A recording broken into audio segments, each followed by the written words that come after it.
Él es asesinado. Estoy a escasos 100 metros de ver a quien lo asesina. Empieza a moratar. Estoy como a unos 20 minutos del hospital más cercano.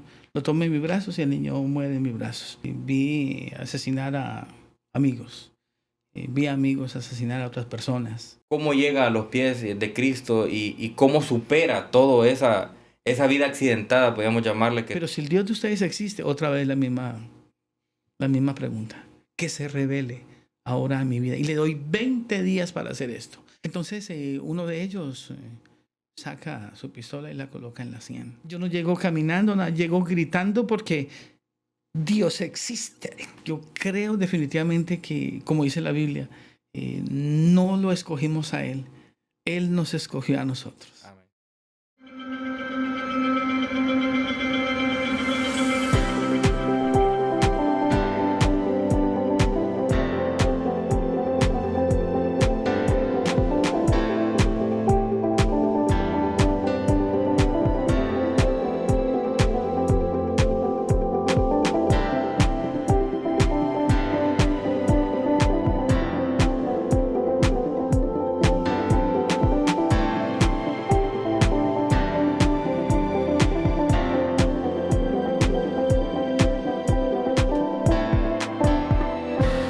¿Qué tal amigos? ¿Cómo están? Les saluda Norman Portillo. Bienvenidos a su podcast Identifícate, donde encontrarán testimonios de las cosas grandes que Dios ha hecho en la vida de muchas personas como usted y como yo. Y podrán saber de esta forma que para el Señor no hay nada imposible. Les pedimos compartan y se suscriban en nuestras redes sociales y en todas las plataformas de podcast para que así podamos llegar a más personas. El día de hoy estoy muy feliz, la verdad que tengo un invitadazo, un amigo.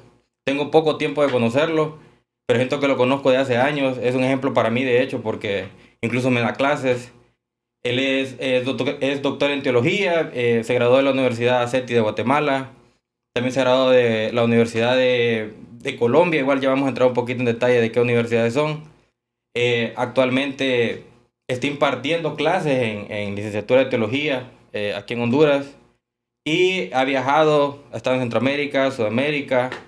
Bueno, ¿qué más les puedo decir? Ya vamos a ahondar un poco más en el tema. Con nosotros está el doctor William Nieto. ¿Cómo está, doctor? Muy buenos días, Norman. Pues muy contento y feliz de poder compartir con ustedes un tiempo tan especial. Sabemos que Identifícate es un podcast que va a edificar el cuerpo de Cristo. Va a ayudar para que no desmayemos, sino que continuemos firmes en la fe. Sé que es un programa que va a motivar el que el vivir la vida en Cristo es lo mejor que le puede pasar a cualquier ser humano. Amén, doctor. Qué palabras, la verdad, gracias por esas palabras. Bueno, este proyecto nació en el corazón del Señor. Sabemos de que va a llegar a muchas personas, no solo en nuestro país, sino a nivel mundial, porque sé que por aquí van a pasar personas de todas las partes del mundo, independientemente sea a nivel aquí presencial o ya sea a través de alguna plataforma digital, pero sé que los tendremos aquí. Ellos hablarán del testimonio, llegarán a muchas personas, y yo sé que las personas que vean este programa, que nos escuchan en las plataformas de podcast, se van a sentir identificadas y van a saber el poder que Dios tiene para hacer cambios en las personas profundamente. Yo lo creo de verdad en mi corazón. Y para ir conociéndolo, doctor, ¿de dónde es el doctor William Nieto? ¿Está casado? ¿Tiene hijos? ¿Dónde ha radicado? ¿Dónde está ahora, doctor? Si nos habla un poquito para irlo conociendo. Bueno, básicamente yo tengo 54 años. Nací en el año de 1969. Tal vez una de las generaciones más controversiales que ha tenido la humanidad. Es básicamente la que divide entre vivir de manera normal, corriente, o rebelarse ante todo sistema. Hago parte de esa generación. Soy de Bogotá. Básicamente toda mi vida, hablo hasta 20 años, 22 años, viví allí. En la actualidad soy casado, padre de 2 hijas, pero tengo un divorcio. Mi esposa también, la esposa actual, ella también es divorciada, tiene 2 hijas, entonces compartimos un hogar de 4 preciosas hijas, 4 preciosas reinas, y muy contento, la verdad. En la actualidad, pues vivimos aquí en la ciudad de San Pedro Sula, en Honduras. Bogotá, Colombia, la Bogotá, capital Colombia. de Colombia. Dicen que es helado, es frío ahí. Sí, el clima básicamente está entre 13 a 21, 22 grados. Va a dependerse un poquitico del tiempo, hablando en cuestiones de invierno o verano. Tal vez el tiempo más friecito es el fin de año. Que, Quisiéramos nosotros aquí en San Pedro tener ese clima todo el tiempo así, ay, sí, la como verdad tener que el aire sí. acondicionado encendido, sí, todo el tiempo. Sí, sí, sí, es Qué, verdad. qué delicia. Doctor, y para ya entrar en lleno con todo, usted es doctor en teología, ¿cómo comienza ese proceso para llegar a los pies de Cristo, el llamado que recibe? Todos tenemos un proceso, todos tenemos un pasado, hemos pasado por situaciones difíciles que nos han orillado, ¿verdad?, a buscar al Señor porque nos hemos visto perdidos, hemos estado, tal vez en algún punto de la vida tuvimos comodidades materiales, llegamos a tener dinero, pero sentimos un vacío, que es el factor común que yo veo en todas las personas, en todos los que hemos venido a los pies de Cristo, que hemos pasado. Todos tenemos un testimonio que dar. Entonces, ¿cómo comienza su caminar y ese proceso que vivió para poder llegar a donde está ahora? Sí, básicamente provengo de una familia de padres campesinos. Mi papá, un hombre de campo totalmente, mi mamá también. Pero aparte de eso hay que añadirle gente iletrada, gente que no estudió. Mi papá no supo leer, no supo escribir, pero un hombre muy responsable, un hombre muy íntegro. Como padre, excelente. Como ser humano, inigualable. Vengo de una madre también campesina. Ella estudió un año nomás, lo estudió, pero en ella brotó como la inteligencia. Ella en un año hizo lo de 5. Ella la pasaban de cursos en el transcurso del mismo año. O sea, ella hizo su primaria en un año, Un año. totalmente. Una mujer muy inteligente. Ellos básicamente viajan a la ciudad en busca de oportunidad. Creo que como la gran mayoría de personas hoy que buscan un mejor estilo de vida.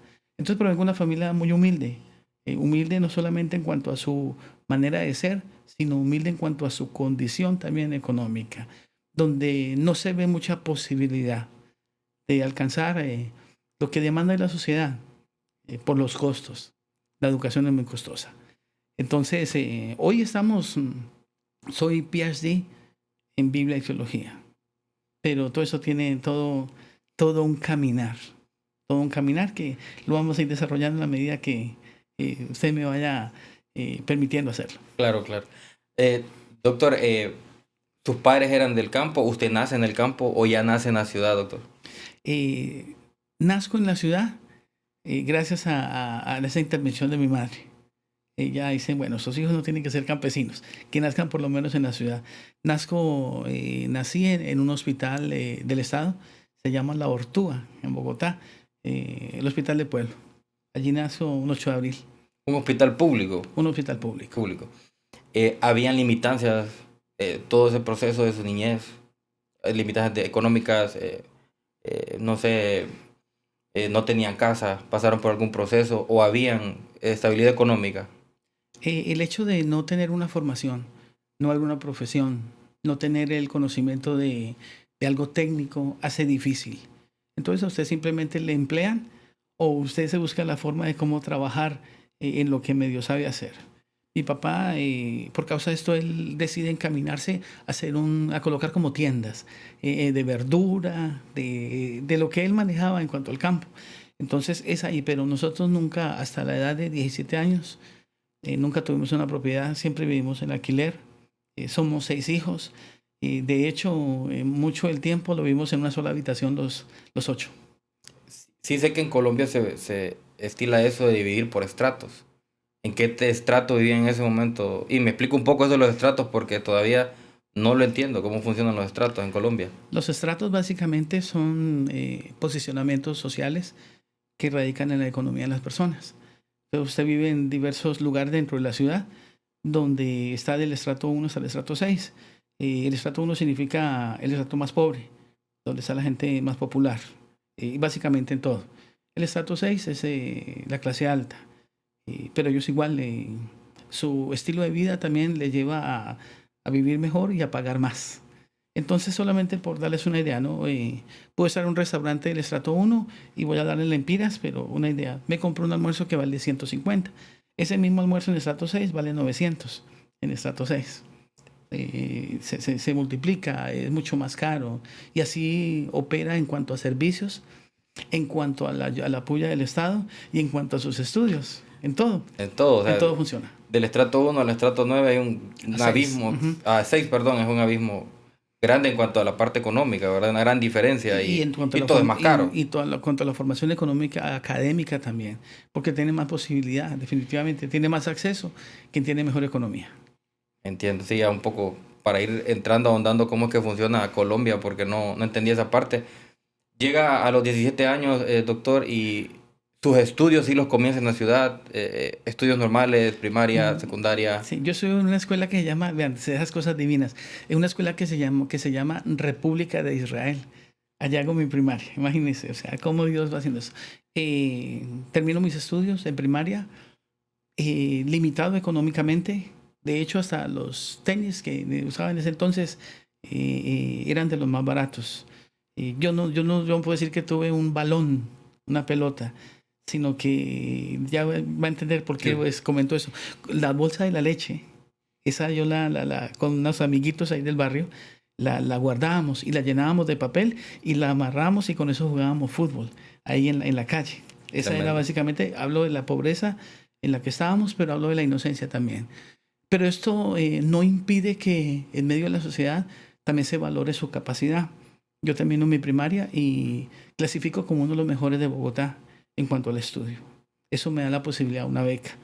El gobierno me permite, me coloca 5 opciones para poder estudiar. Eso me lleva a un buen colegio. O sea que hereda la brillantez de su madre, De ambos. de ambos, los Muy dos, inteligentes. muy inteligentes ambos. Muy inteligentes. Y lo becan, entra a un colegio. Me becan, entro a un colegio, pero en medio de esa formación de beca, estoy hablando, tengo 9 años, no he cumplido mis 10 cuando voy a entrar a bachillerato. Cumplo mis 10 años en sexto grado. Dios, iba Iba volando. adelantado, Sí, sí, iba adelantado, iba iba adelantado. adelantado. Pero había también una habilidad en cuanto a lo deportivo. Entonces yo entro a una liga de fútbol. En el colegio desarrollo varios deportes. Al atletismo lo hago muy bien, el voleibol lo jugaba muy bien, el fútbol lo jugaba muy bien. Entonces el fútbol en dos ramas, fútbol cancha grande, 11, o fútbol 5, microfútbol o fútbol de salón. Eso me abre mucho espacio.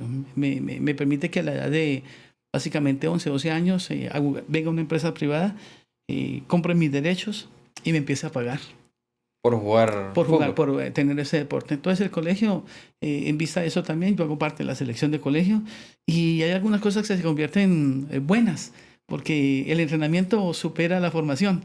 Entonces debo entrenar y todo esto, pero alcanzo cosas buenas. Juego con una empresa privada muy importante, nos patrocinan, y empresas de licores que desafortunadamente son las que patrocinan, y empresa en cuanto a automóviles, son las que recibimos patrocinio.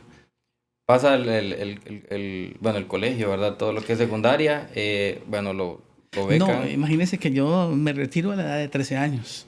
de la secundaria. De la secundaria, renuncio a esto por causa de esa esa mala formación. El medio social en el que me muevo y el que como que me voy entrando lleva a que me enamore. A los 13 Sí, a años. los 13 años. 13 años. De hecho, tuve experiencias fuertes. Yo fui violado a la edad de 10 años por una mujer. Ah, ok. Y conozco cosas un poco fuertes a la edad de 11 años. A los 13 años me doy cuenta qué es lo que está pasando en realidad, porque ya alcanzó mi desarrollo fisiológico. Y ahí descubro, wow, o sea, ¿qué he estado ya viviendo? O sea que un niño de 10 años que debería estar jugando con pelotas, maules, trompo y hasta de esconder, se adelantó toda una etapa de su vida por haber sido... Me adelantó Lo adelantó el hecho de que lo hayan alguien violado. que se aprovecha de esa inocencia. Alguien que no ve en usted un niño, sino que una posibilidad para pecar, una posibilidad para dañar o para alimentar su mal. Qué tremendo, doctor. Qué tremendo. Me Sí, es quedo sin complicado. palabras porque es difícil de procesar.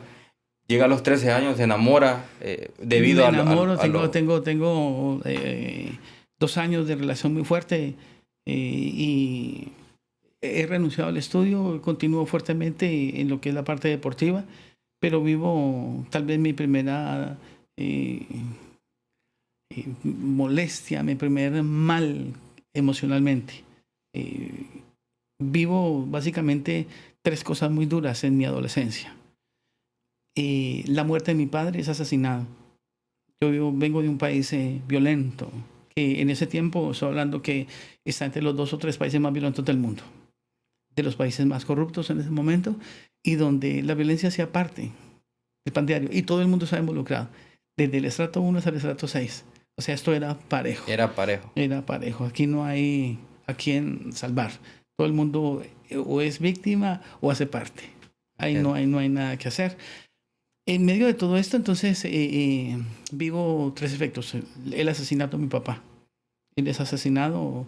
Estoy a escasos 100 metros de ver a quien lo asesina. Porque eso acontece una noche, un 1 de agosto, siendo las 9:50 de la noche. Él lo asesina. Veo pasar al asesino. Cerca del barrio donde yo vivo hay un potrero, o en ese entonces. Yo corro para alcanzarlo, pero se me fue. Se escapó. Entonces eso se convierte en un trauma, se convierte en un dolor. Eso entonces añade el que usted como que se aparte de su meta. Por alcanzar ahora cómo me desquito, ¿no? La venganza, vengar. Cómo busco eso. Sí, esa es una. La otra, vivo en ese mismo momento la muerte de mi hijo. La muchacha está queda embarazada. Pero esperamos el niño con mucho agrado. Estoy en el parto del bebé. El niño nace, es un varón. Lo tengo un rato, lo bañamos, pero como lo tenemos en la casa, el niño tiene un problema en cuanto a respiratorio. Se empieza a amoratar. Estoy como a unos 20 minutos del hospital más cercano. Lo tomo en mis brazos y el niño muere en mis brazos. Tenía días de haber nacido. No, apenas media hora de nacido. Dios. Entonces voy corriendo, llego al hospital, irrumpo allí, paso por la puerta principal y le lanzo a mi hijo al médico, el que está de turno en ese entonces. Él me ve y tiene que decirme la verdad. Su hijo está muerto. Y me dice algo impresionante. Me dice él, lléveselo porque si lo saca se lo van a destrozar. O sea, tienen que hacer una autopsia. Lléveselo y usted enfrente allá de su situación. Me lo vuelvo y lo traigo muerto y hago la velación en la casa. ¿Qué edad tenía, doctor? 17 años. Cuando pasa lo de su padre y cuando pasa lo de mi hijo. Pero 6 meses después, esta mujer a la que amé tanto, me engaña con mi mejor amigo. Y sufre del desamor.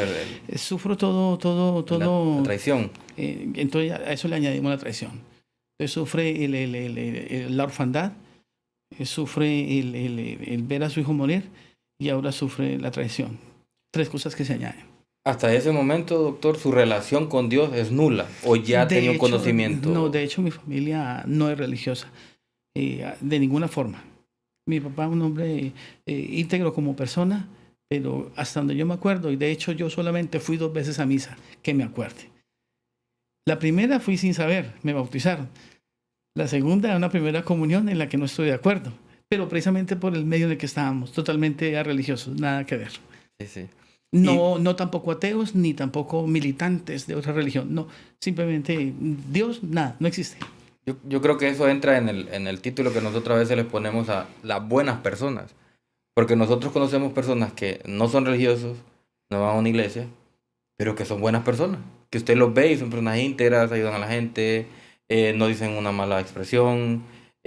Son personas muy íntegras en cuanto a valores, en cuanto a principios. Y en cuanto a relación personal. Exactamente, son muy buenas. Su mamá en todo ese tiempo, ¿qué papel juega cuando le pasan todas las situaciones con su papá con su hijo? Bueno, nuestro papá es el eje de la familia. Y hasta el punto que entonces mi mamá, ella queda viuda a los 33 años, 6 hijos, una mujer muy hermosa en ese entonces. Y su decepción la lleva a abrirse a un nuevo mundo. Entonces también decide empezar a conseguir novios. Y novios no solo a su edad, sino inclusive gente joven. Es otro problema grave el que tengo que enfrentar, ver a mi mamá ennoviada. Eso no es fácil. Ver a su mamá tomar la mano con otro hombre que no es su papá, ver a su mamá que la abraza a otro hombre que no es su papá, ver a su mamá que la besa a otro hombre que no es su papá. Eso no es fácil cuando hay valor en medio de la familia. Sí, su mamá, bueno, comienza esa etapa porque a veces el hecho de haber recibido el impacto, ¿verdad?, la muerte de su cónyuge, de su papá, impacta psicológicamente también en las personas. Y en el comportamiento. Claro. Mi mamá transforma toda su vida. Ella se convierte ahora en una mujer que le gusta bailar. Ella se convierte en una mujer que le gusta el alcohol. Y consecuentemente mis 2 hermanas, que las que me siguen, yo soy el mayor de los 6, ellas van las 3. Ellas empiezan a vivir esa especie de este nuevo mundo, esta nueva situación. Es complicado. Sí, la verdad que incluso yo lo he visto, he visto un par de casos similares y al parecer se vuelve como algo común que el impacto psicológico que tiene a la hora de perder, no solo necesariamente al esposo, puede ser un hijo, puede ser un hermano, alguien que era muy apegado, un padre incluso, y la persona se siente sola y ese vacío lo quiere llenar con salir a bailar, tomar, conocer personas, porque creen que de esa forma van a superar ese dolor. Y sabemos que no es así, que solo es Cristo que nos ayuda a superar ese tipo de vacíos. Usted ve ese proceso de su madre, bueno, pasó el proceso de su papá, lamentablemente el de su hijo, cómo llega a los pies de Cristo y cómo supera toda esa vida accidentada, podríamos llamarle, que tuvo desde que se salió del colegio a los 13 años y conoció a esta muchacha, su ex, ex amor, le vamos a decir. Antes de llegar al conocimiento del Señor, tengo que vivir otra etapa. En medio de todo esto, yo alcanzo cierta popularidad y me convierto en alguien famoso en medio de la región donde estoy.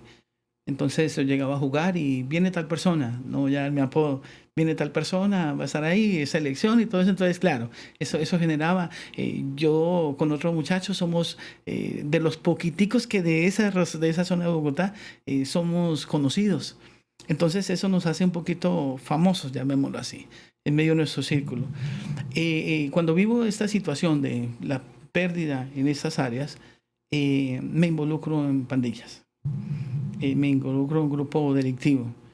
Básicamente somos casi 70 jóvenes que hacemos, los que integramos un grupo donde por pequeños 5 o 6 personas se manejan cosas.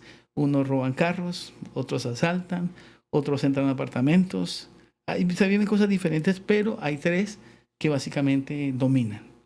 Yo hago parte de esos 3, por popularidad, no por maldad, sino que a la hora de que mi mundo es transformado, ese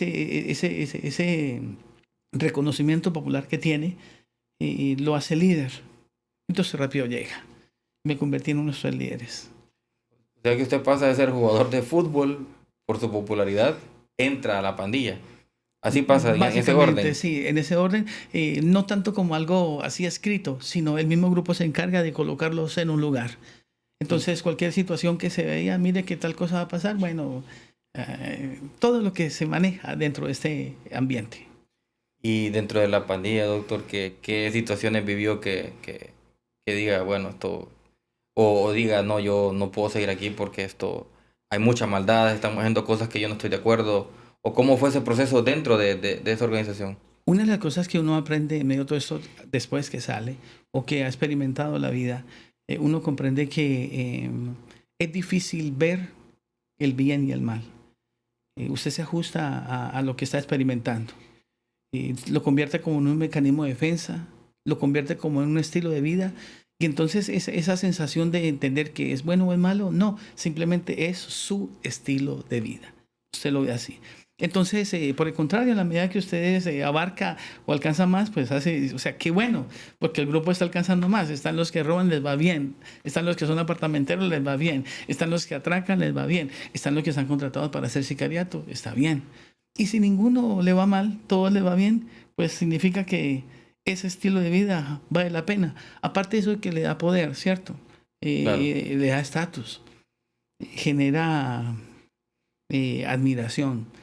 Esto, cuando la mente está entenebrecida, se recibe como algo que es bueno, que la vida desde esa perspectiva vale la pena. Ahí no conozco al Señor todavía.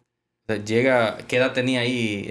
17, 18, 19 años. Todavía estaba muy joven. Muy joven. O sea, que a una corta edad ha pasado por muchas cosas, ¿no? Llego básicamente a los 20 años y ya me canso de todo, porque lo he experimentado todo. He conocido las mujeres desde sus diversas áreas, desde sus diferentes matices, altas, bajitas, de gordas, flacas, todo esto ya no me gusta. No fui borracho, porque parte No tuvo vicios, ¿no? No, parte de precisamente ser líder es que usted tiene que guardarse, tiene que cuidarse, para manejar bien las cosas. Solamente nosotros nos embriagábamos tal vez cuando nos íbamos los tres a otro lugar donde nadie nos conocía, donde totalmente ajenos al asunto, pueblitos por allá, en otros departamentos, allá llegamos en nuestra fiesta. Pero en el lugar no se puede hacer eso porque da usted lugar a que lo maten. ¿Qué fue lo más o duro, difícil que le tocó o presenciar o saber? Tal vez no lo vio con sus ojos, se lo contaron dentro de la pandilla. ¿Alguna situación difícil que haya escuchado o visto? Sí, básicamente a veces en las apuestas eh, vi asesinar a amigos, vi a amigos asesinar a otras personas. El pasar a usted por algún lugar y cerciorarse de que lo que le dijeron que hicieron se hizo. Entonces el corazón se endurece, pero se crea cierta, Dios mío, o sea, esto pasa. Pero como le digo, como se convierte en un estilo de vida, no lo ve en la dimensión que hay que verlo. Entonces presencié cosas, escuché cosas, vi cosas. Doy gracias a Dios porque mis manos nunca se mancharon de sangre en cuanto a tomar una vida. Pero se hacían reportes. Y usted miraba los reportes ahí en la televisión y yo estaba ahí de repente, es tal persona quien hizo el... Sí, uno más o menos tenía idea de lo que pasaba y quiénes eran los encargados de eso. Es tremendo. Llega a los 20 años, vive esa vida acelerada, le pasan muchas cosas en ese tiempo. ¿Y qué viene después de los 20 años? Una vez usted dice, esto ya no me satisface, ya no le veo sentido, ya tuve la mujer que quería, ya tuve el dinero que quería, tengo poder, tengo estatus, y ahora qué más, ya me aburrí, ¿qué más viene? Básicamente apareció un encuentro conmigo mismo. No encuentro satisfacción en nada, o sea, no encuentro felicidad. En eso se convierte mi situación. Entonces el deporte ya no me llama la atención, el estudiar menos, el amar tampoco, el pretender hacer familia, ni se diga, el ver con odio a las mujeres, empiezo por, de hecho, sentir cierta, en mi corazón hacia mi mamá, hacia mis hermanas, y decir todas las mujeres son iguales. Entonces más bien decido apartarme, me separo y me encierro durante 18 meses en un cuarto. Un cuarto en el que no hay cama, hay un colchón en el piso. Un cuarto que no tiene luz. Un cuarto donde básicamente se convierte ahora en mi nuevo mundo. Durante esos 18 meses me baño el cuerpo 3 veces, Norman. Me crece la barba. En ese tiempo tenía mucho más cabello. Como ermitaño. Todo eso. Totalmente. Me vuelvo un noctámbulo. Me sigue un delirio de persecución. Siento que me van a venir a asesinar en las noches. Entonces no duermo. Mi tiempo de dormir es en el día. Pero todo ese tiempo ahí leo. Me instruyo. Mi papá me había regalado dos enciclopedias. Una que se llamaba Diccionario Enciclopédico Salvat en ese entonces, y una que se llamaba Enciclopedia del Arte Colombiano. Me entretengo mucho en eso. Pero en medio de todo eso hay unos libros por ahí y hay unos pedazos de Biblia. Eso lo leo. Eso lo vivo durante 18 meses. Mi mamá, en vista de la situación que vivo, ella inclusive trae personas que se dedican a la homeopatía o brujos también, y para que me echen hierbas o para que me recen, para que me conjuren, y es más fuerte lo que hay en mí. Porque inclusive uno de esos que ella lleva un día, la sola mirada mía se encargó de espantarlo. Dijo, este hombre no lo sana nada. Eso lo vivo durante 18 meses. Ese hombre dijo, está endemoniado, dijo, lo quedó viendo. Esos términos. Sí, dijo, está endemoniado, esto ni yo puedo aquí, le dijo. Más o menos, sí, o por lo menos eso lo pensó. Hay una potestad más fuerte que la que tengo yo. Por lo menos lo pensó, sí. Sí. Ahora bien, pastor, doctor, ¿cómo hace para salirse? Porque sé que entrar a una pandilla y salir no es fácil. ¿Cómo hace en ese momento para decir, no, miren, yo ya no voy a seguir en esto? Porque generalmente, pues, no le gusta dejar cabos sueltos, ¿no? Yo básicamente sé que me espera la muerte. Eso lo tengo claro. Pero hay un 31 de diciembre del año 1992. Son las 12:05 de la madrugada. O sea, vamos a empezar 1993. Y subo a la terraza. La casa de mi mamá es de 3 niveles. Y toda la gente pasa, Norman. Feliz, abrazándose. Todos feliz año nuevo, compartiendo. El único infeliz era yo. Entonces, automáticamente levanto la mirada al cielo y digo, el único desgraciado, infeliz soy yo, y le grito al cielo. Hablo cosas desde lo que soy en ese momento. Ahorita hablo de manera educada, pero en ese entonces Se puso trilingüe, le salieron las... me dirijo al cielo con palabras que cómo es posible que todo el mundo sea feliz y el único infeliz soy yo. Recuerdo que tal vez las últimas palabras que digo en medio de todo esto es, si existes, revélate. Pero eso surge por la lectura que había hecho de algunos pasajes de la Biblia, de pedazos de Biblia que tenía en medio de la lectura que hacía.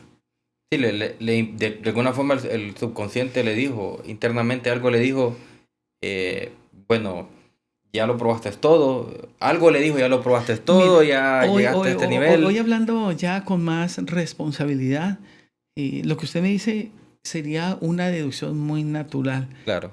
Yo creo definitivamente que, como dice la Biblia, no lo escogimos a Él. Él nos escogió a nosotros. Amén. Él fue quien colocó eso aún en mi condición de pecador. Él fue quien me llevó a subir, Él fue quien me llevó a hablar como lo hice, a expresarme como lo hice y sobre todo a abrir la puerta. La puerta a su vez, si existes, revélate.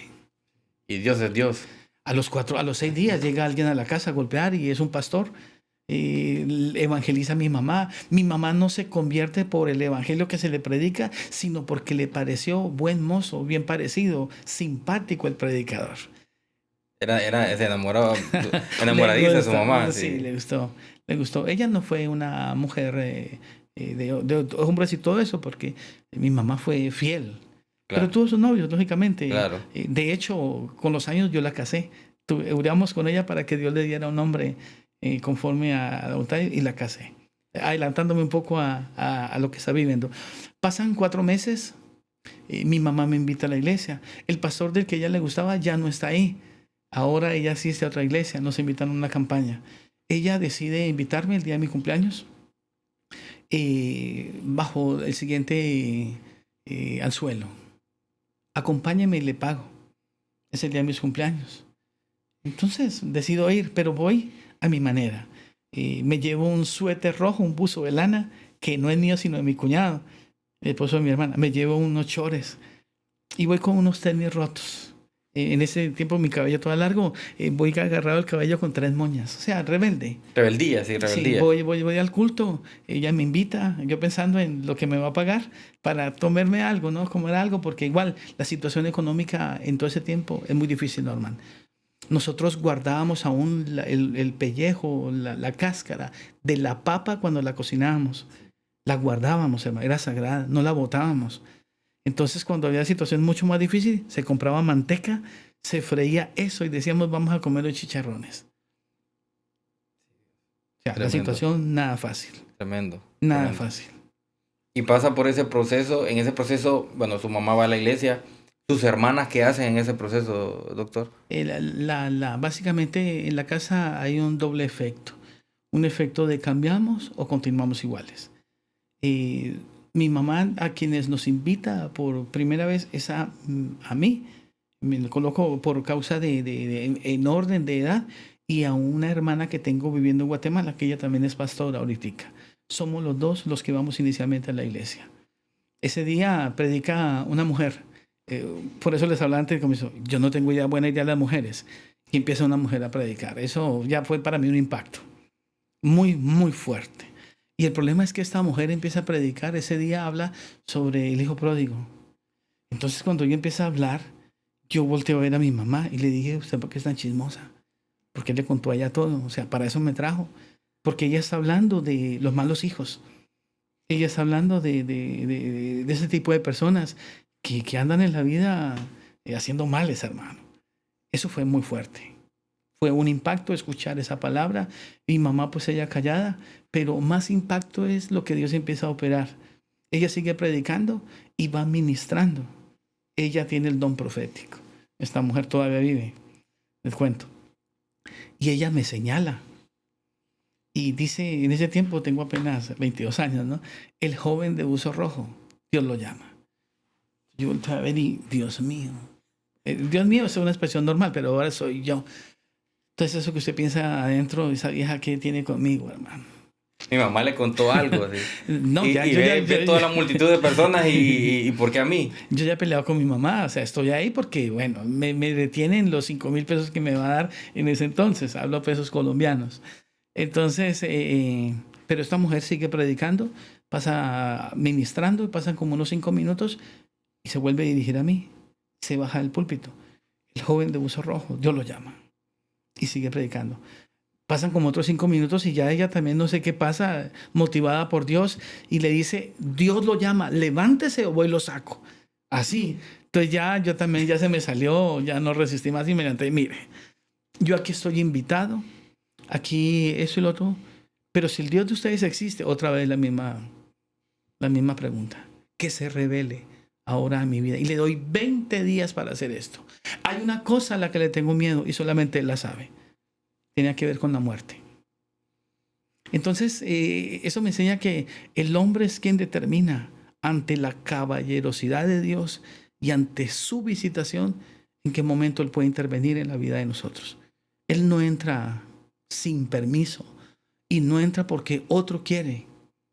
Él entra porque usted, yo, nosotros debemos abrir la puerta. Pero se debe expresar. Se debe expresar. Amén. Esa valentía de pararse y pues de confrontar a la pastora, ¿no? Y de decirle, bueno, que sea el Señor quien... Y también lo veo como una valentía de parte suya de levantar la mano contra Dios, ¿verdad? Porque en otro Dios lo fulmina y te vas a morir ahí, porque ¿quién sos vos Sí, para retarlo. estarme retando si no sos nada? Pero Dios en su amor infinito, ¿verdad? Dice, no, yo tengo un plan para ti y va a comenzar y ya lo tengo escrito. Pasan 20 días. O sea, vuelvo y digo, determina uno su visitación y la plenitud de él. Pasan 20 días, yo salgo al parque que queda cerca de mi casa y no sé qué pasó, pero ese parque está vacío. Voy a pasar yo por el camino y aparecen ahora los que son los 3 líderes. Yo Tus ex sabía, amigos. sí, yo sabía que venían. Sí. Entonces yo volteo para todos lados. De hecho, en el parque hay 3 entradas nomás. Y no hay por dónde salir. Ya, entonces llegan y, ¿qué hubo, hermano? O sea, los términos, ¿no? Claro. Usted ya sabe que venimos y pues también sabe quién es usted. Y todo le decía, como tú le dije, no, pues por lo menos déjenme arrodillar y atrás en la nuca, básicamente. Para es no eso. verlos, a no Sí, sentir. para no eso. Ellos, Dios santo. o sea, es una cuestión de amistad y de honor. Es difícil, pero hace parte. Esa es la ideología, esa es la filosofía, esa es la temática. Así es. O sea, la gente no entra sin tener convicción de lo que puede pasar. Usted sabe que se enfrenta. En el caso mío, yo salgo, renuncio, así como entro, salgo. Hay una consecuencia, sé cosas, conozco muchos movimientos. No por la sospecha de que usted los entregue, sino más por el hecho de saber. Sí, por la información que maneja. Entonces, uno de ellos saca su pistola y la coloca en la sien. En Colombia hay unos términos que se utilizan para arreglar cuentas. No me pregunte qué pasó porque le diría mentiras. Solo sé que el que está por encima de los otros dos dice, ¿sabe qué? Me da mi apodo otra vez, todo bien. El término todo bien allá significa las cuentas quedaron arregladas. Entonces yo no pienso en este hombre. Lo primero que se me vino a la memoria es, ¡jue madre! Dios estuvo ahí. 20 días exactos, hermano. Me levanto, salgo corriendo y me voy para la iglesia, donde 20 días antes dije, si el Dios de ustedes existe, que se revele. Entro llorando, entro gritando, están cerrando el culto y se arma todo un alboroto. Entonces, lógicamente, porque yo llego gritando, hermano. Yo no llego caminando, no, llego gritando porque Dios existe. Se ha revelado. Se ha mostrado. No es alguien me dijo, o sea, yo no puedo decir, es que me convencieron, me sentí obligado a confesar. No, lo viví porque yo sé quiénes son ellos. Pero veo que el Dios de paz, el Dios de la reconciliación es más fuerte que el enemigo. Lo derrota, lo coloca al servicio precisamente aún de su propia iglesia. Llego, hago ese alboroto, entonces al final, ¿qué pasó? El Dios de ustedes existe. Y hice un pacto. Yo hice un pacto con hoy como varón voy a responder. ¿Qué tengo que hacer?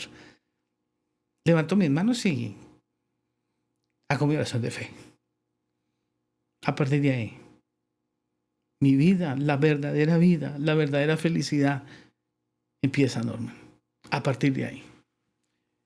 La, sale corriendo a la iglesia, doctor, y ¿quién lo recibe en la iglesia? ¿Está la misma pastora quien le dijo, No, está el el Señor te pastor, llamó? está la iglesia, están los líderes. Ahí es un culto, llega un culto A un normal. culto, había Ya no hay gente. campaña. Sí, es que 20 días exactos. Yo salí 20 días antes a la hora de culto, en Claro. una administración, 20 días exactos vuelvo. No sé si segundos o minutos exactos, pero básicamente 20 días yo determiné su visitación. 20 días exactos llego a la iglesia gritando. El culto lo están cerrando. Entonces, el cierre del culto es, se convirtió fulano de tal. Dios santo. Ese es el impacto que se crea. Pero no estoy pensando, ahorita lo pienso por lo que pasó, estoy pensando es en lo que en mí se hizo. Amén, qué poderoso cómo Dios planea, porque obviamente los caminos del Señor, Isaías, no son nuestros caminos y sus pensamientos no son nuestros pensamientos. Y cómo Dios arma todo el rompecabezas para que usted justamente en ese día llegue a sus pies, en medio de incluso, porque uno pudiese decir, no es que me da pena porque hay mucha gente. Usted no pensó en la gente, no pensó en la gente que ve en la iglesia, en la calle. Usted llegó y dijo, Señor, aquí estoy, hoy me dedico a servirte. Yo siempre he sido una persona, de verdad, de siempre, por causa de la formación tal vez que vive en mi mamá y en mi papá, no de mucha amistad, un poco separado. No soy de mucho compartir, no muy social, llamémoslo así. Entonces, en cuanto a eso, si yo tengo convicción en lo que hago, realmente no es que pisotee, pero no me importa qué piense que está al lado. No, de verdad que eso nunca lo he tenido. No he vivido de complacer o el qué dirán. Complazco hoy por causa del amor de Dios en mí. Debo ser feliz a mis hijas, debo ser feliz a mi esposa, debo ser feliz a mis hermanos en la fe. Pero realmente eso no, ni siquiera pasó por mi mente. ¿Qué van a decir? No, hermano, nada que ver.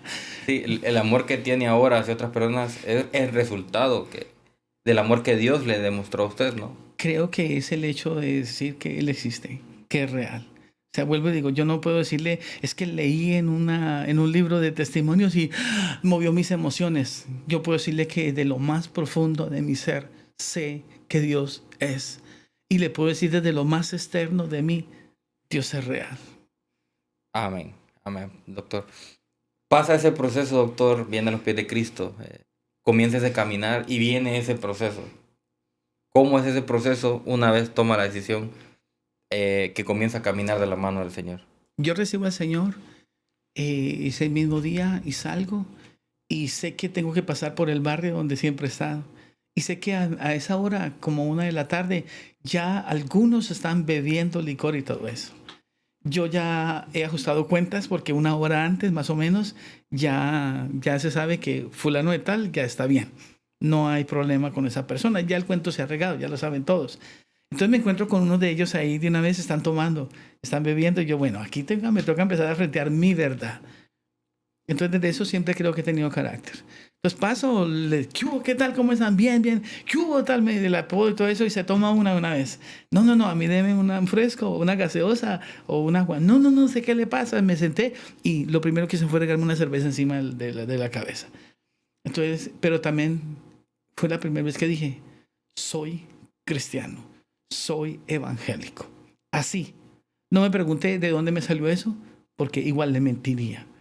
No me pregunte qué fuerza fue la que pasó.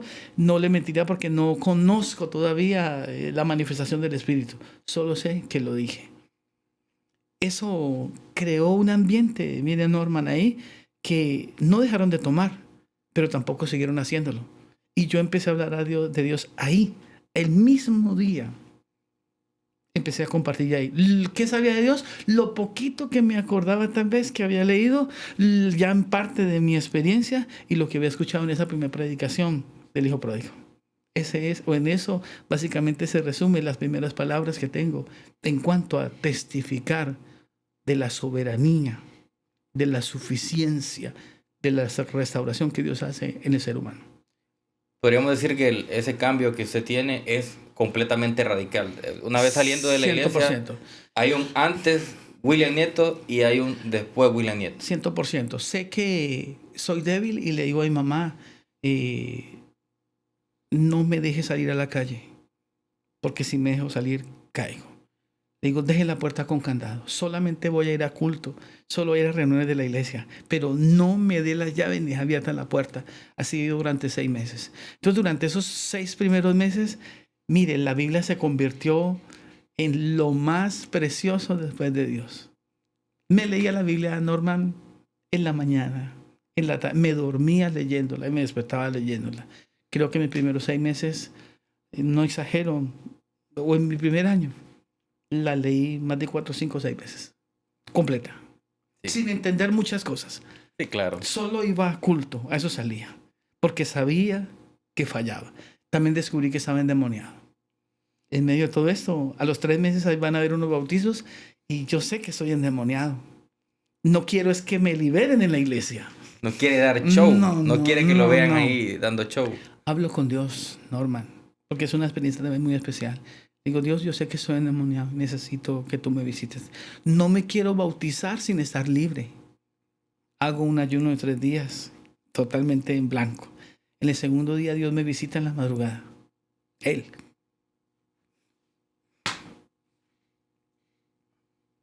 Son momentos muy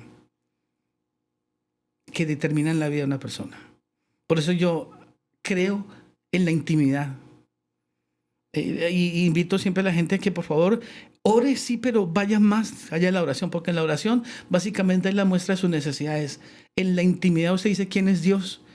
Y cuando usted dice quién es Dios, Dios no puede estarse sentado en su trono, desciende para decir por cuanto tú me conoces, por cuanto estás sabiendo quién soy yo, quieres conocer parte de mis atributos como pastor, como sanador, como proveedor, como la necesidad que haya. En este caso necesitaba ser libre. Me hizo una liberación, hermano, a las 5 de la mañana, impresionante. Me salió una bola como así de grande de mi cuerpo, Norma. Parecía como un huevo. ¿Cómo me salió? Otra vez aquí. Vuelvo y digo, solamente no puedo decirle. Solo sé que me dolió después de todo. Me tocaban el pelo, hermano, y me dolía. Me tocaban la uña. Todo, absolutamente todo me dolía, pero quedé libre. Llamé a mi mamá, le dije que llamara al pastor. Él vino a orar. Me enjugó con aceite y pude ir a mi bautismo. Pero ya también con la convicción, sin tener el conocimiento que tengo, de que tenía que renunciar a una vida pasada, de que iba a morir con Cristo y me iba a levantar juntamente con Él a la hora de salir de las aguas. Qué poderoso, qué tremendo, doctor. Y esa experiencia que yo sé que es indescriptible, ¿verdad? Para explicarlo en palabras humanas, porque es algo de otra dimensión. O sea, Dios no está en otra dimensión. Él decide bajar, lo visita. ¿Qué sintió? ¿Qué escuchó alguna palabra? ¿Cómo fue esa experiencia, doctor? No podría decirle que al comienzo escuché su voz, le mentiría. Pero creo que Dios empezó a comunicar a través de mí, conmigo, a través de visiones, a través de sueños. Él empezó a hablarme así. Lógicamente, su palabra. Claro. Importante.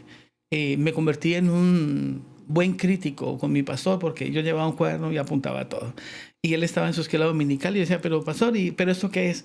Entonces, de hecho, que tiene que llamarme y decirme, mira, hermano William, por favor, déjeme dar la escuela dominical, pero voy a disipularlo. Entonces, saquemos un tiempo aparte y vamos a hablar. Eso estuvo ahí siempre. Pero no le mentiría si le digo que sentía la voz de Dios inicialmente. Creo que estaba bastante todavía adormecido, no estaba muy claro, estaba en ese caminar, en descubrir su voz. Tenía confusión inicialmente. Yo enseño, de hecho, que hay 4 voces con las que tenemos que tratar, con las que tenemos que lidiar todo el tiempo. Está la voz del enemigo, está la voz del mundo, está la voz de mi propio yo, y está la voz de Dios. Tengo que aprender a distinguir la voz de Dios de las otras. Creo que en ese caminar es donde Dios entonces, como no le distingo, no estoy muy claro todavía en poder de discernir cuándo es que Dios me habla. Él se comunica conmigo a través de visiones, a través de sueños. De hecho, es mi llamamiento. Lo vivo. Yo sé quién soy en el Señor, no tanto porque vino alguien y me ungió. Tengo la propia experiencia, que tal vez la comentaremos al rato, en que Él me visitó y me dijo que era yo en el Señor, que era en Él, que era en su ministerio. Qué poderoso, doctor. La verdad que bien poderoso y tremendo porque creo que son pocas las personas que pueden decir, el Señor me visitó, ¿verdad? Llegar a ese nivel de intimidad de lo que estamos hablando. Creo, Norman, que más que nivel de intimidad, inicialmente es su infinito amor, su misericordia. De verdad que yo tenía deseos, tengo deseos y quiero morir con el deseo de conocerle más y más de verdad. Es una pasión. Esto no es una cuestión de solamente convicción, o sea, que le hable a mi mente y por ahí ando. No, no, no. Realmente le digo al Señor que me ayude desde mis entrañas, desde lo más profundo, amarlo, desearlo todo el tiempo. Esto no quiere decir que no me haya equivocado. Esto no quiere decir que no haya pecado. Esto no quiere decir que no me haya extraviado. Precisamente esa manifestación de Él me muestra lo mal que estoy, las cosas que tengo que corregir, todo lo que tengo que cambiar constantemente hasta el día de hoy. Pasa ese suceso extraordinario, doctor, donde Dios lo visita, tiene una liberación, ¿verdad? Sí. Se bautiza el día que le tocaba, al siguiente día se bautiza porque eran 3 días, Sí, me 3 días, dijo. así es. En el segundo Dios se le aparece y en el El tercero voy al tercero bautismo. va al bautismo. ¿Qué pasa después del bautismo, doctor? El Señor me empieza a colocar como líder dentro de la iglesia. Pero el liderazgo se desarrolla no en un nombramiento, sino que hay ese deseo de qué hay que hacer. Entonces, hasta trapear para mí era una alegría, hermano. Me van a utilizar para trapear, o sea, tengo esa oportunidad, voy y lo hago. Hay que lavar los baños con mucho, o sea, feliz, hermano. O sea, creo que a partir de ahí es que empieza, eso es lo que más me llama la atención. Empiezo a anhelar, a operar en el cuerpo del Señor. En este caso, en cuanto a la obra. Limpiar las sillas, hermano, me agradaba de verdad y me gustaba hacerlo bien. No limpiar por limpiar. O sea, a mí no me tenían que decir, hermano William, le tiene que limpiar las sillas. Me ofrecía. Hay que trapear, no había problema. Hay que lavar los baños. Mm, sin ningún, o sea, todo bien. Entonces, ahí empieza. Entonces, pasa algunos días, el pastor me permite hacer una primer prédica en un ayuno. Me dice, hermano William, a ver qué pasa, porque ya como me está discipulando así, entonces a veces me hace preguntas. Recuerdo que la primera pregunta que me hizo con respecto a un pasaje, me leyó es donde dice el Señor Jesús, hermano, ¿qué entiende por lo siguiente? Me dice él, toda potestad me da en el cielo y en la tierra. ¿Qué entiende usted con eso? Y yo no sé qué, no me acuerdo, pero sé que le respondí cosas ignorantes, no conocía, porque no entendía el término potestad, todo bajo la perspectiva que me lo nombra, pero me da la oportunidad de predicar. Entonces me presta un diccionario, no hay las herramientas que tenemos hoy. Entonces es un comentario, me presta un compendio bíblico, me presta un diccionario, una versión la que yo tengo, la que él tiene, y yo empiezo a construir ahí un mensajito. Me metí, hermano, mi primera predicación fue sobre el tabernáculo. No me pregunté por qué me metí ahí, porque tampoco entiendo. Sí. En algo que, ay, Dios mío, ¿cómo No voy la gracia, no el perdón, el tabernáculo. Es el tabernáculo, hermano. Entonces voy al ayuno y empiezo a predicar y el pastor se movía en la silla cuando no le agradaba el mensaje o cuando no estaba a gusto. Pues yo empecé a predicar y él se empezó a mover en la silla y yo, Dios mío. Menos mal hay pocas personas, decía yo en ese momento, ¿no? Pero él se levanta y pasa al púlpito y me dijo que nunca más iba a volver a predicar ahí, porque lo que yo había enseñado era herejías. Dios, Así, me pone en disciplina. Dios. Nada fácil, o sea, esa es mi entrada. Esa es mi inauguración como predicador. Usted es un hereje, usted queda en disciplina y básicamente de sus labios no va a brotar nada que alimente la iglesia. Es eso lo que enfrento. Pero él experimentaba o nos ayudaba en la discipulación a que viviéramos disciplinas activas, no pasivas. No acabar con su privilegio como tal, no. Entonces me dio las llaves de la iglesia. Me dijo, a partir de ese día usted va a tener que estar en todos los cultos, pero va a llegar una hora antes. Si está limpia la iglesia, eso va a orar, va a interceder para que Dios se manifieste. Y se va a ir una hora después porque va a dejar arreglada la iglesia para el siguiente culto. Esa fue su disciplina. Entonces, como que hacía parte de lo que yo hacía. Entonces solamente noté como pérdida. O sea, la predicación no la entendía, no la comprendía como la comprendo hoy. Él tiene que viajar, tiene que ir a los Estados Unidos. Y se va con su esposa, vuelve. Y la primera persona a la que manda a buscar es a mí. tráigame al hermano William. Apenas yo estaba casi como medio traumatizado, porque cuando me llamaron dije, Dios mío, me va a expulsar de la iglesia. Entonces empecé a revisar qué hice yo, porque sí, por predicar. Me va a regañar, me va a volver a disciplinar. Yo pensé que me iba a expulsar. No, me saca, me saca. Sí, me va a sacar. Entonces yo fui caminando y estuve examinando. Hice lo que me mandó. Sí, fui responsable en lo que me dijo que tenía que hacer. Llegar una hora antes, limpiar la iglesia, interceder. Sí, todo eso fui responsable. Entonces iba como con la conciencia limpia. Entonces llegué a su apartamento, me abrazó y se puso a llorar. Queda usted en shock. ¿Qué pasó, Dios mío? Perdóneme, hermano William. Fue lo que me dijo. Porque eso que usted predicó, me lo dieron por una semana en Puerto Rico. Usted habló cosas que yo no sabía. ¡Wow! Y le cuento esto, me dijo él, porque me voy de la iglesia. Me dieron una oportunidad. Es una oportunidad para mí como ministro, es una oportunidad para la familia. Voy a mejorar mi situación. Y la iglesia se queda sin pastor. Esas fueron sus palabras. Eso me contó. Al día siguiente él comunica esto a la iglesia. Yo estoy en el ejercicio del liderazgo, pero estoy en disciplina. Pasa como un mes y medio y hay una convocatoria de parte de los ancianos, a quien elegimos como pastor. Entonces llaman a la Junta Nacional. La Junta Nacional llega y preguntan, ¿hay en medio de ustedes a alguien que coloquen como pastor? Entonces se levantan los ancianos y postulan a 3 personas. Una de las ancianas me postula a mí, estando en la condición, y estoy hablando que tengo apenas 6, 8 meses de haber nacido. A preguntarle eso yo cuánto tiempo tenía de haber estado en el proceso. No, ahí es quién quiere ser pastor, o sea, a quiénes ven cualidad para eso. Me postularon a mí, hermano, de una vez. Entonces la Junta Nacional está de acuerdo con eso, se ayuna por 20 días, a los 20 días llegan ellos, se selecciona, quedamos solamente 2, se vuelve a hacer otro ayuno y llega el día de las votaciones. Tal vez 95-96% de la iglesia se inclinó a quien le está hablando. Y comienza ese proceso como pastor de... ¿Cómo se llamaba la iglesia a la que pertenecía? Discípulos de Cristo. Discípulos de Cristo. Y comienza como pastor ahí, comienza su ministerio. Como pastor con una membresía como de 25 miembros el día que recibo como pastor, pero como a los 15 días no quedan sino 5 o 6. Porque el que está, pues, neófito, muy joven, ¿cómo va a aconsejar un matrimonio? ¿Cómo va? Y está esa experiencia agridulce de que él fue esto, él fue esto, él fue esto. Viene de una familia que es esto y esto y esto. Nuestra familia dio de qué hablar, Norman, en la región.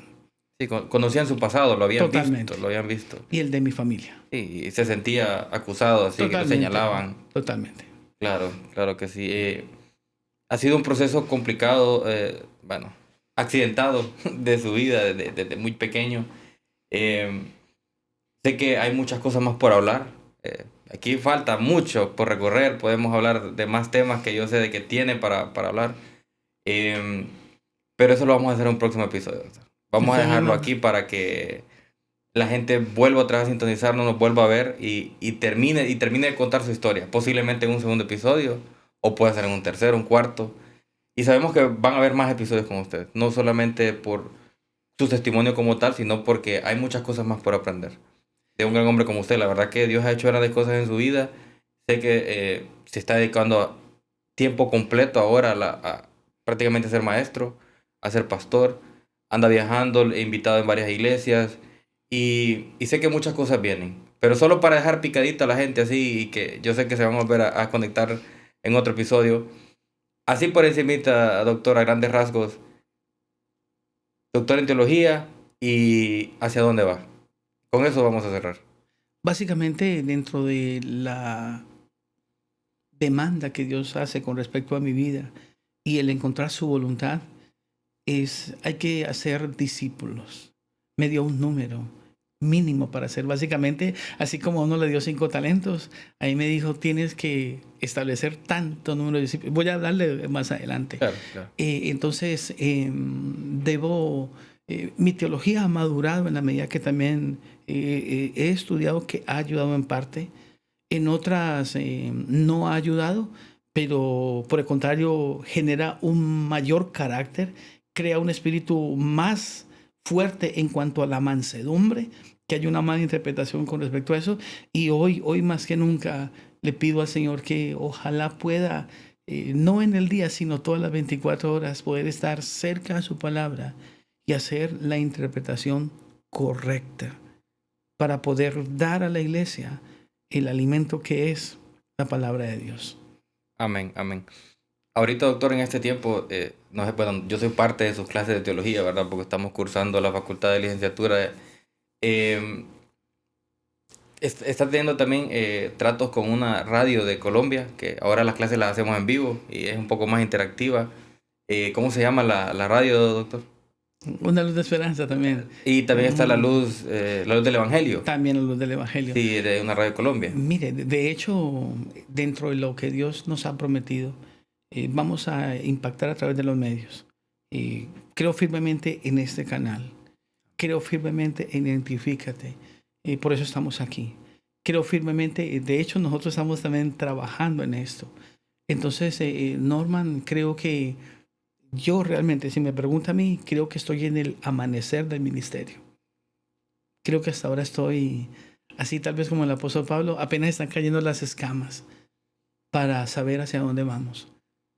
Solo me alienta el poder entender lo que el Señor habló cuando le dijo a Nicodemo, que nosotros somos como el viento. No sabemos de dónde venimos, ni para dónde vamos. Pero así es todo aquel que nació del Espíritu. Creo que un grave problema que tenemos como creyentes es afirmar filosofía muy natural. ¿Cuál es su meta? No, de verdad, Norman, no tengo meta. Voy a ir hasta donde el Señor me lleve. Eso lo tengo claro. ¿Cuál va a ser el final de mi carrera? No tengo una idea. Pero lo que vaya saliendo, y si podemos tocarlo en cuanto a medios, lo que vaya el Señor enseñando, mostrando a través de su palabra y poder comunicarlo a la iglesia, el llegar al punto donde, como Él habla en Juan, que el Espíritu Santo nos va a guiar a toda la verdad. Entonces, Norman, no le podía decir, hasta allí quiero llegar. Creo que mi meta, de verdad, con humildad se lo digo, es hasta donde el Señor me lleve. Como persona tal vez podría darle alguna idea. Claro. Pero como hijo de Dios, casi sería decirle, hasta aquí vamos a llegar, oh Dios. No, quiero ir de verdad, hasta donde el Señor nos lleve. Sí, es poderoso y tremendo. Creo que cuando le damos le entregamos nuestra vida al Señor, ¿verdad? Y Él va dando la pauta, Él va abriendo las puertas, Él va abriendo ese sendero por donde quiere que vayamos. Porque vuelvo a lo mismo, sus pensamientos no son nuestros pensamientos. Así de sencillo, y aunque no nos guste, si el Señor nos lleva por una senda y dice, no, yo tengo un mensaje para acá, ahí tenés que ir. Y de verdad, doctor, que estoy agradecido por su tiempo. Ya para ir cerrando, doctor, unas palabras que quiera decir a todos nos escuchan y nos ven de ese poder, de ese cambio, un versículo bíblico que impactó su vida y que de ahí en adelante su vida no volvió a ser igual. Tal vez de los versículos que me ha impactado últimamente, que han sido mucho más fuertes, están en la segunda carta de Pablo a Timoteo. Y esto lo dirijo a los ministros. Estamos en un tiempo difícil, donde prolifera la palabrería, donde prolifera la filosofía, donde prolifera las propias metas, los propios sueños, donde prolifera el egoísmo, donde prolifera el egocentrismo. Y tal vez ese pasaje es de los que me llenan y me retan. Está ahí en la segunda carta de Pablo a Timoteo, capítulo 4, dice, he peleado la buena batalla, he acabado la carrera, he guardado la fe. Quiero que el último día que el Señor me tenga con vida, si no ha venido antes, pueda decir esto. Y sé que no he peleado todavía la buena batalla, estoy haciéndolo. Sé que no he acabado la carrera. Y todavía en cuanto a la fe, oh, Dios mío, tengo que seguir guardándola. Ese pasaje es al que quiero invitar a los ministros. Esa debe ser la finalidad del ministro y debe ser la finalidad del creyente. Que cuando Él le llame, pueda decir, Señor, estoy listo porque he peleado la buena batalla. He acabado la carrera y he guardado la fe. Por lo demás está, dice ahí enseguida, la corona de justicia que tú has preparado a quienes se han guardado para ti. Amén, amén y amén. Doctor, la verdad que ha sido un privilegio tenerlo aquí. Sé que vamos a hacer otro episodio. Le agradezco por su tiempo, la verdad. Gracias, amigos, por quedarse con nosotros hasta el final. Bueno, les pedimos compartan y se suscriban en las redes sociales, en todas las plataformas de podcast, para que podamos llegar a más personas. Y recuerden que lo que para el hombre es imposible, para Dios todo le es posible. Nos vemos en el próximo episodio.